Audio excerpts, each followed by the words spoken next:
Hello, my name is Rachel and this is my August wrap-up. So I did okay in August. I read 5 books.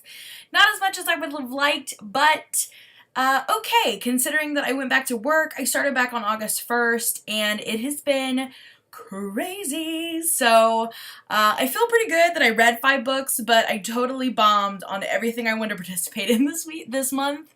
I was going to, well, I did participate in Booktubeathon, but it drastically dropped off as soon as I went back to school. So I did not do too well.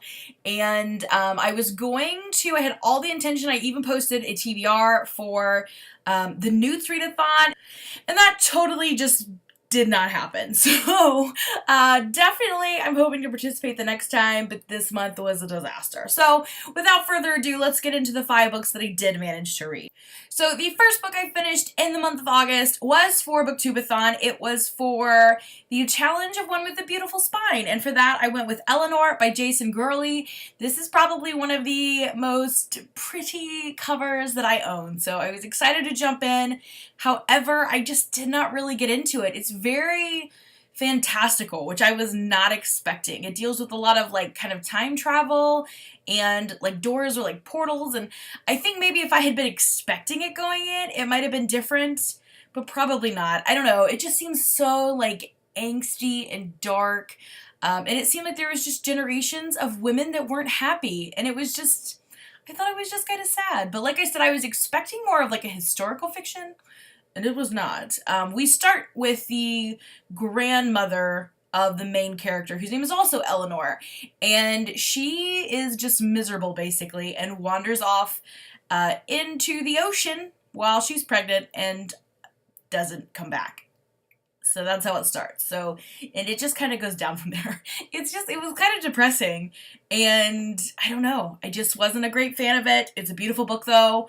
I'm glad I read it because it'd been on my shelf for a while. So yeah, so that was my Booktubeathon pick for Beautiful Spine, which it still does. It's still a really pretty book. But I gave it 2 out of 5 stars. Didn't care for it much. Next up was an e-galley that I got that I was super excited about. And for this one, I think this counted for Booktubeathon. I don't remember which challenge it would have been for though. And this was for one of my Newt challenges. This was for a book that seems like it would be in the Hogwarts library. And for that, I went with The World of Lore, Dreadful Places by Aaron Mahnke. This will be the 3rd installment to his World of Lore series. And if you don't listen to the podcast, you very much should. I, however, tend to enjoy the books better. They're grouped more in the books. So the podcast is all about lore, as you might expect by World of Lore, and how a lot of these lores come to be.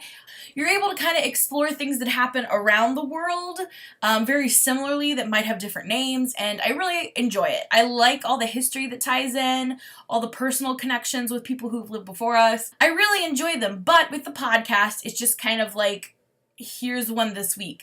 They're not really cohesive. You could get one week that doesn't have anything to do with the next week, and then a couple weeks later it goes back and ties in. So it's kind of chaos in the themes that you hear about every other week on the podcast. But in the books, they combine them and organize them so much better. So this is the 3rd installment. Like I said, it's called Dreadful Places. So it's all about kind of like hauntings and places where things have been known to go down. So this one revolves a lot around cities and specific houses, and even sometimes like boats and things like you would consider maybe like the Bermuda Triangle to be like haunted. So things like that where it's places. And then it's subdivided into different sections in the book. So it just feels a lot more cohesive. I feel like I get a lot more out of it since they're all together, and I love them. I'd already read the first 2, and I was so excited to get this one as an e-galley. I believe it comes out in October, and you should definitely pick it up. I really liked it. I gave it a 4 out of 5 stars. Next up was another book that worked for both Booktubeathon and the Newts. For Booktubeathon, it was a book-to-movie adaptation, and for the Newts, it was a book that had been published over 5 years ago. And for me, that was Jurassic Park by Michael Crichton. I have to say, I think I'm 50-50 on if I like the book or the movie better. And if you don't know, I don't know how you wouldn't, but Jurassic Park was like awesome back in the day. It still is. We're still seeing all these Jurassic Park movies, but it's about genetically engineering basically dinosaurs from old DNA to make an amusement park of dinosaurs, of real dinosaurs. And of course it's not going to go well. I've seen the movie, I've seen several of the other adaptations of the movies, never read the book, so I decided this would be a perfect time. And as I said, I'm 50-50. I think I'm split on the characters. About half of the characters I liked much better in the book, but the other half I liked much better in the movie. For instance, the main doctor I liked better, I think in the book. He just seemed a lot more like, I don't know, I just liked him better, as well as the kids. However, I liked the old man who ran the island, Mr. Hammond, and Ian's character, which is Jeff Goldblum in the movie. I liked him so much better in the movie than in the book. In the book, he was just, I just did not enjoy his character at all. But in the movie, I love his character. So it's kind of hit or miss. I think you got a lot more action in the book because obviously the book was able to be longer than the movie. But I also think that you lost so much of the impact of all the action, not being able to see the different dinosaurs and not being able to experience all of the jump moments that you do in the movie. So I'm really split half and half. I also think Michael Crichton goes really heavy on all the science stuff, and for someone who is not a huge science person, it gets a little monotonous for me. But I know a lot of people, that's their favorite thing about the book. So it's what you need. I gave it a 3 out of 5 stars. However, that is not considering what a tremendous idea and impact this book made. I mean, what a great idea, you know? Like, that's, kudos. 5 out of 5 for the idea. The execution, 3 out of 5. We'll go with that. And of course, I did watch the movie again with it, and I very much enjoyed it. Next up, I read another arc that I'd had for a while on my shelf, and I was dying to get to, and I finally just decided I have to do it. And you'll be hearing about this more this week, either before or after this video goes up, about this book, because it comes out the week that I'm posting this, and that is Sadie by Courtney Summers, and this was a whirlwind. Oh my goodness, I love the tie-in. So basically, before I jump into all my opinions, let me summarize a little bit. Again, this should be coming out this week that I post this video. It is very much in line with a lot of the true crime podcasts that are out right now, such as Serial. So half of this book is following a podcast. It's literally just like the transcript of the podcast of someone who is trying to track down this girl who's been missing. And this girl who's been missing, her sister was murdered right before she went missing. So there's this tragedy kind of surrounding this family. And now the one sister that is not currently known to be dead is missing. So they're tracking her down. And then in the other part of the book, you hear from the sister that's missing. You're getting her point of view. So at first I didn't like that idea because you kind of know what's happening to her, but I figured out that there's like a delay. The podcast is happening after we hear this. I'm not sure if it's like a whole year after, but it's after. And there's still a lot of mystery involved. As you get going, there's still a lot of mystery involved. I will say that this was super dark. I feel like I hear that about a lot of Courtney Summers books, but this was my first book by her that I've read. But it was very dark. A lot of things happened to this poor girl, and it's just so dark. And I feel like every chance it could get darker, it did. So just be warned, it's pretty dark. It's pretty deep, but it's very good. They also produced a podcast of the podcast parts in the book. So you can go on whatever format you listen to your podcast on and download the podcast sections of this book like right now. And that's pretty entertaining. I don't know. I just think this was so unique and interesting, and I love this idea. It felt just like reading Serial or Up and Vanished, and it was so enjoyable, but very dark. And all I'm going to say is just the ending. Oh my goodness. Oh my goodness, the ending. I need to talk to somebody about this book, like, as soon as possible.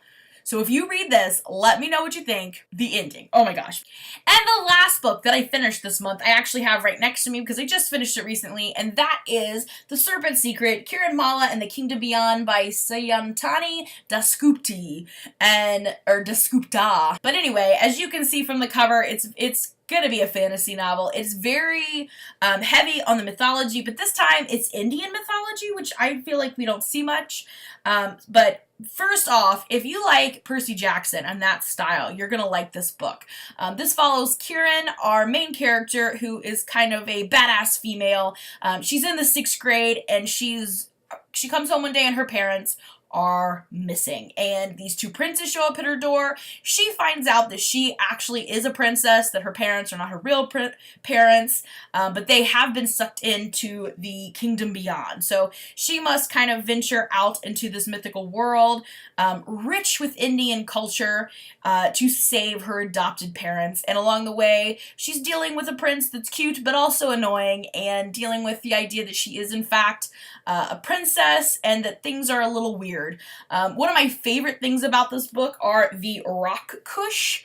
The rock kush, you can see one there. They're like the demons in this Indian mythology context, and most of them rhyme, and I don't know. I just really enjoyed the rock kush, and I think that's a fun word to say, and I enjoyed getting mythology that you don't hear all the time. I'm not familiar with a lot of mythology that was not presented to me in school, which was mostly Greek and Roman. So I enjoyed this a lot in that aspect. However, I listened to the audiobook, which I believe was read by the author, and I did not like it. It was not a great audiobook, I did not think. But I will be recommending this to my students. I thought this was a really neat way to learn about some different cultures and different mythologies than what we are typically presented with.